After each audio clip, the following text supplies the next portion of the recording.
Hello students, welcome to Elements of Costing class. In previous class, we had started with cost of material purchased and we have solved one problem on that. In today's class, we will be continuing same part but with the new adjustments. Okay. Even in cost of material purchase, we will be learning normal loss. Okay, now what is the treatment of normal loss? Or first we will know what exactly is the normal loss. Okay, so normal loss is loss in quantity. It might be due to unavoidable causes such as evaporation, dryage, leakage, etc. Okay, now such loss will be called as normal loss. Okay, now there are two adjustments for normal loss. First one is if normal loss has already occurred. If normal loss has already occurred, then the quantity of such loss is deducted from total quantity. If it is already occurred, then we will have to deduct it from total quantity. Second adjustment is if normal loss is anticipated or that is expected. It means if we are expecting normal loss in the future, then such a loss is calculated and added to the total cost of material. Okay, suppose if already normal loss is occurred, then we are going to deduct it from the total quantity. If we are expecting normal loss in the future, then such a loss we will have to calculate it and add it to the total cost of material. Okay, so based on this, there is one simple problem. So we will be solving it. So I will read out that problem and then we'll start solving it. Okay. Two chemicals were purchased and invoice contained the following. Chemical P 4000 liters at rupees 4 per liter. Chemical Q 3000 liters at rupees 5 per liter. Sales tax rupees 1550. Freight and carriage rupees 4000. Then 300 liters of P and 200 liters of Q were spoiled in transit, which is treated as normal loss. Okay, this is under first case. Second case is further 5% is expected to be lost due to evaporation in the course of storing. So this is we are anticipating it, we are expecting it in the future. They have asked us find the cost per liter for each material. Okay. Now first again same thing. First we will have to calculate invoice price ratio. Okay. Now invoice price ratio we will be calculating. So there are two chemicals, chemical P and chemical Q. So right here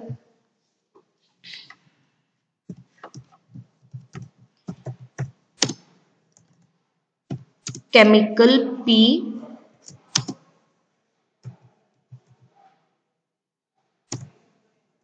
and chemical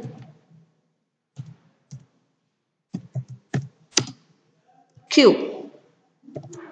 Okay, now see the invoice price of chemical P and chemical Q. Now go through the problem here. Here they have given chemical P 4000 liters at rupees 4 per liter. So 4000 into 4. It is 16,000. Understanding how we got 16,000? We need to find out the invoice price. So here they have given quantity and rate per unit they have given. So just multiply it. You will get the invoice price is to chemical Q. Again here 3000 liters at rupees 5 per liter. So that will be 15,000. Right? Now calculate this. Further you cannot simplify this. Okay. So ratio will be 16:15.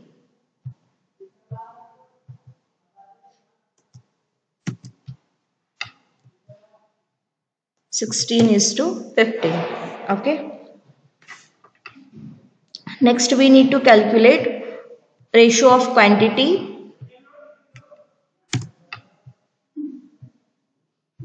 again chemical P,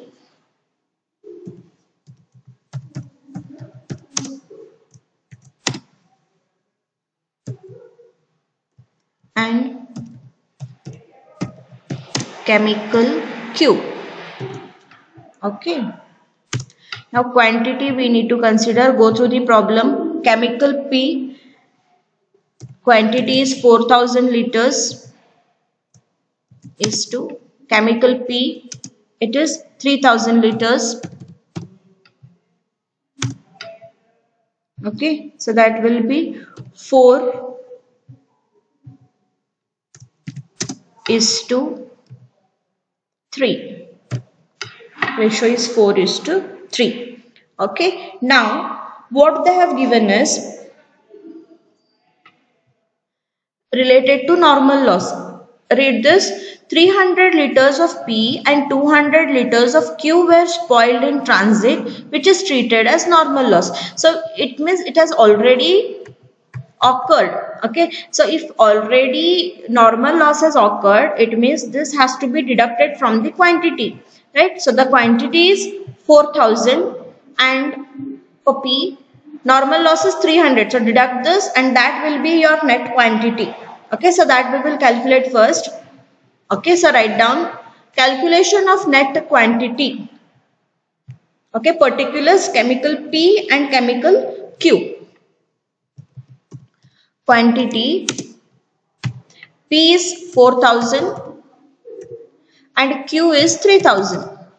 Okay, less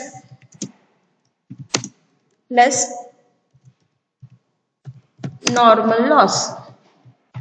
Okay, so normal loss for P is 300 and Q is 200.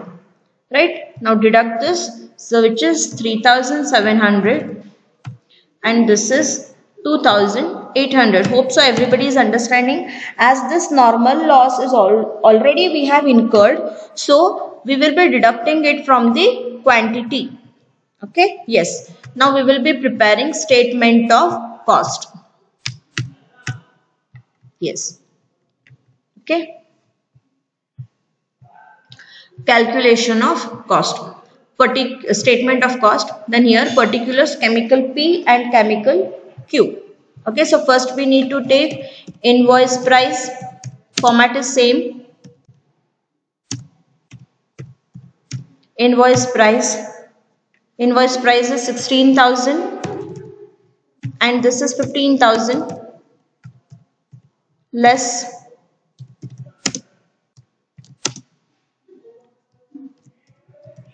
trade discount. Okay, now trade discount is given or not, just you need to check. Trade discount is not given in the problem. Okay, so here put nil.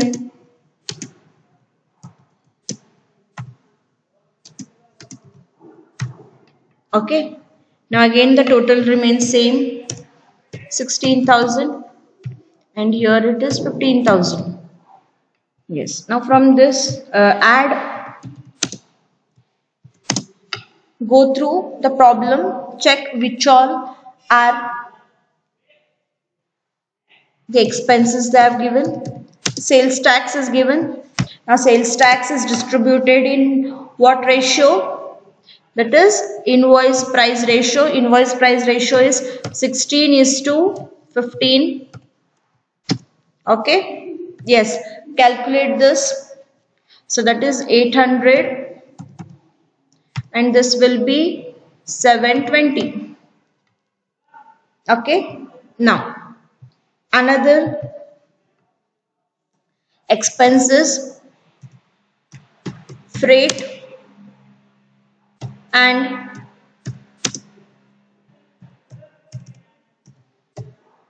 carriage, freight and carriage.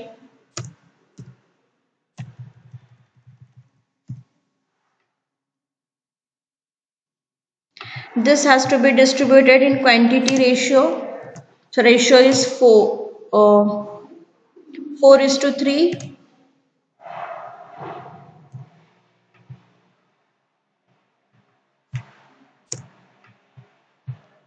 4:3. Okay, distribute the amount. So that is 2,800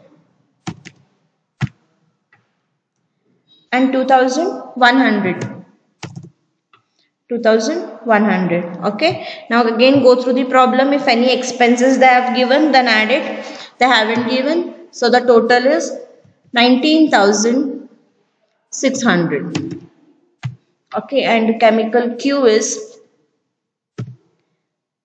17,850. It is 17,850. Okay, now again go through the problem. In this problem, what they have given, further 5% is expected to be lost due to evaporation in the course of storing. So suppose if in future, if we are going to incur, if we are expecting normal loss in the future, then that has to be added to the quantity. Okay, so that we will calculate first. Okay, now take down next working note after the chart. Okay, leave some 3 lines. Leave some 3 lines and write down calculation of 5% expected loss. 5% expected loss. Okay, now here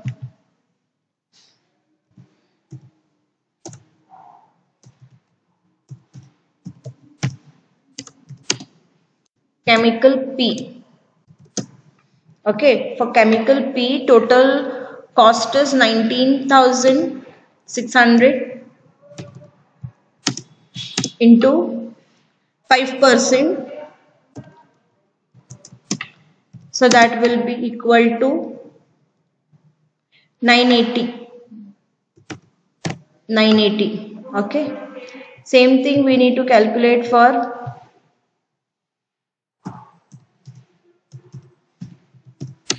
chemical Q. Cost is 17,850.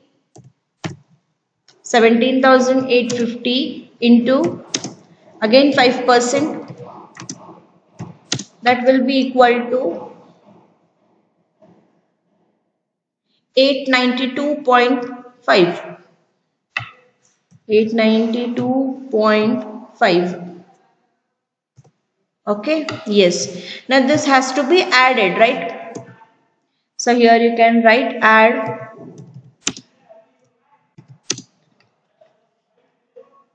5% expected loss. Okay, in bracket you can write note number 4.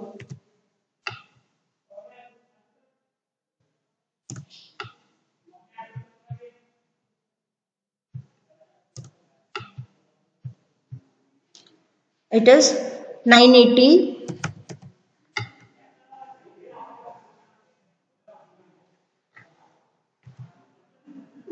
and this is 892.5.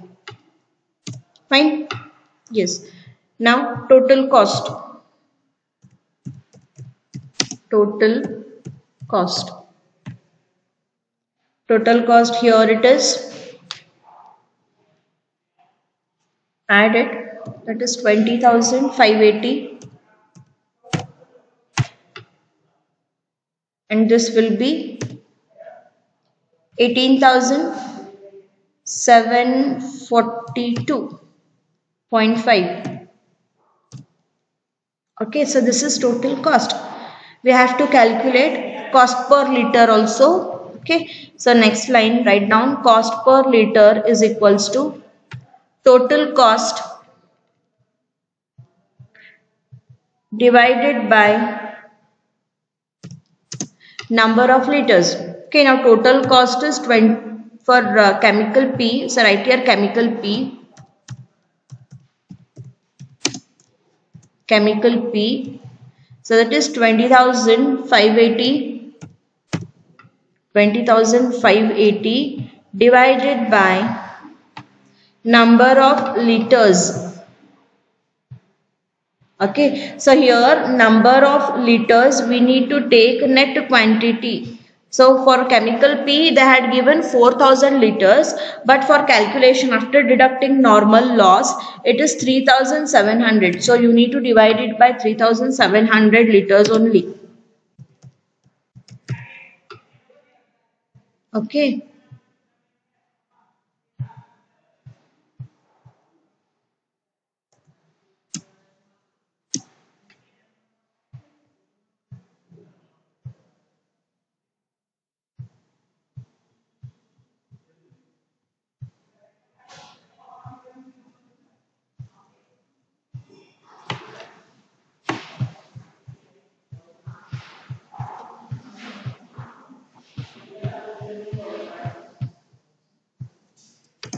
Okay, so which will be equal to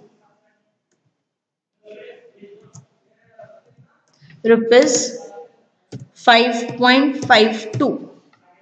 Okay, so same thing we need to calculate for chemical Q.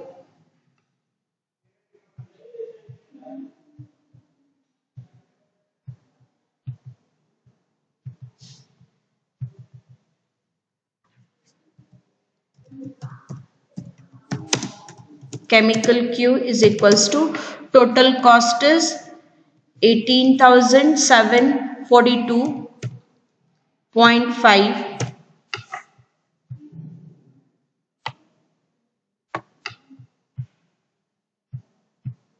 divided by, okay, now check here how many liters. You have to check it in note number 3, that is 2800 liters.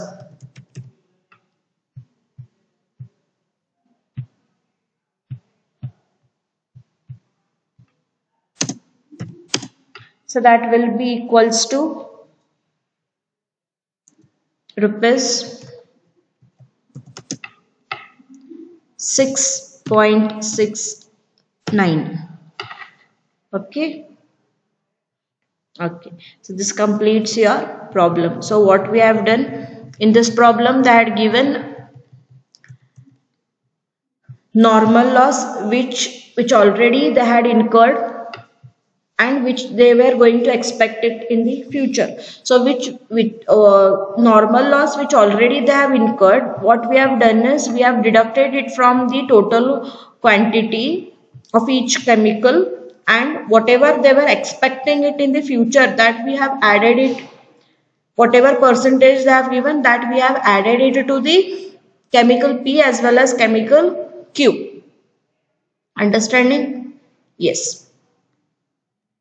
Okay, and for calculation of cost per liter and all, so after deducting normal loss, whatever the quantity of chemical is, that only we need to take for calculation, but not 4000 quantity or 3000 quantity as per whatever they have given earlier. So deduct the normal loss, and that itself is your net quantity, and that only should be taken for calculation. If you are expecting it in the future, then that percentage should be added to the total cost. So this completes your cost of material purchased. Okay, now in my next class I'll be solving problems on pricing of material. That is, for pricing of material you will be having FIFO method and LIFO method. Okay, so those problems we will be solving in my next classes. Hope so this class is clear to you all. Go through the problem again, solve it so that the problem will be clear. Okay, see you in next class.